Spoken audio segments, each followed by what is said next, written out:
Swiss Hotel haqiqiy Shveysariyani beryapti. Juda ham yashil zonalari ko'p. Sharm-el-Sheyx uchun bu albatta o'ta go'zal. Mana bu Swiss Hotelning kirishi. Mana bunaqa kattaligi uchun golf karlar sizlarni olib yuradi. Lobbisidamiz, hozir lobbini ko'rsataman. Kirishlar bilan salqin ichimliklar juda ham chiroyli va gullar sizlarni kutib oladi. Kirishga komplimentlar. Juda ham zo'r. Biz kartani tilichi. Kartani tilichi. Svetga yoqib oldik.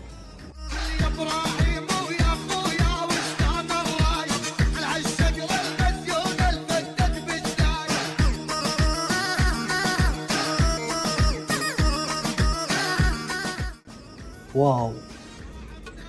Nimaga 2 kishiga shuncha xona?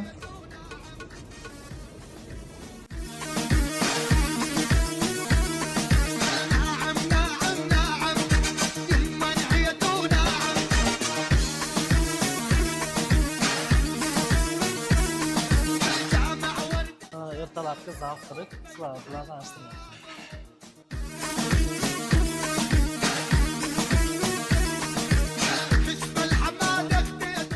Ofitsiantkalar va sut, issiq sut. Orqamda ichimliklarga hozir qaytamiz. Jemlar. Ya'ni qiyomlar o'zimiz tilda aytganda, bu yerda yana shirinliklar, holvaga o'xshar ekan. Kolbasa, sirlar.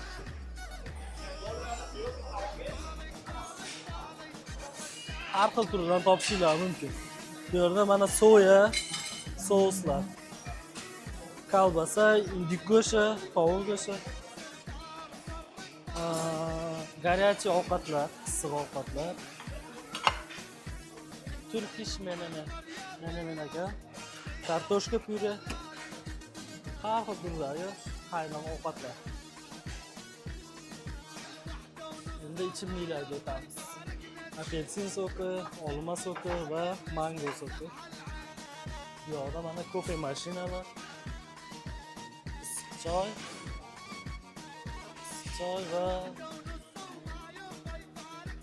kofe mashina. Tashqarida yana bitta joyi bor.